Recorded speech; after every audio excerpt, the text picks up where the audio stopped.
A transatlantic lifeline just snapped. This is Kenya News Update today. Kenya Airways has grounded its flagship Nairobi to New York flights, a direct route connecting continents, because of a monster snowstorm battering the United States.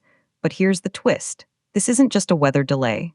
This is a multi-million-dollar shutdown with thousands of passengers stranded, and the ripple effects are hitting Kenya's economy right now. Coming up, you'll discover why this storm is so dangerous, what it means for your travel plans, and the shocking truth about how vulnerable our global connections really are.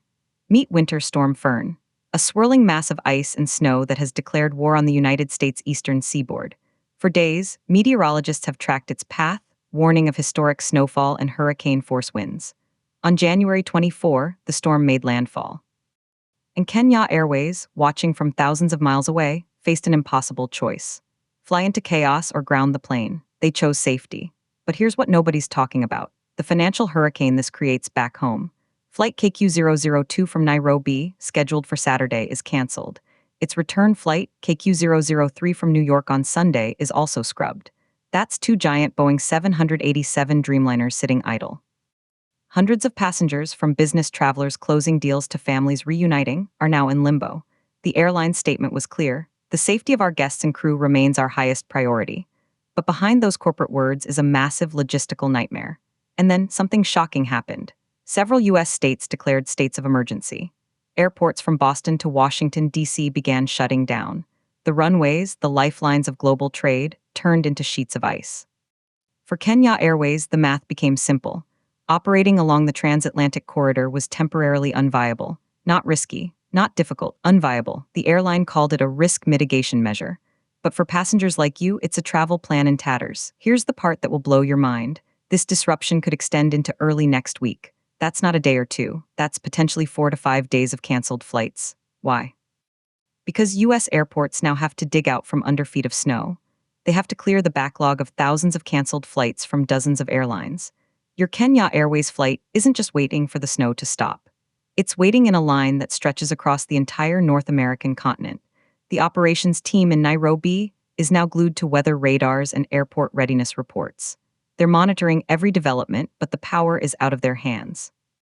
This storm, named Fern, controls the schedule. Passengers have been told to monitor the airline's official digital platforms.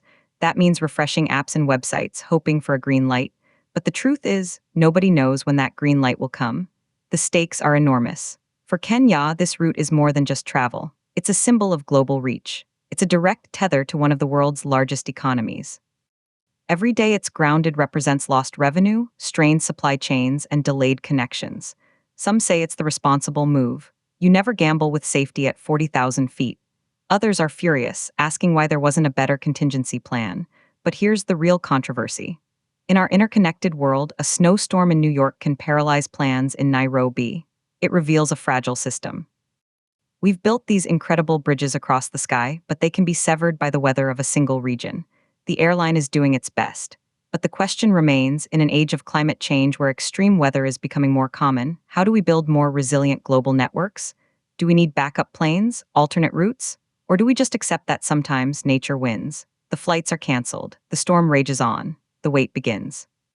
But if safety is the top priority, was there ever really another choice? Do you think Kenya Airways made the right call, or should they have tried to fly around the storm?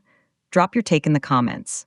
Subscribe to Kenya News Update today for more breaking news that connects Kenya to the world.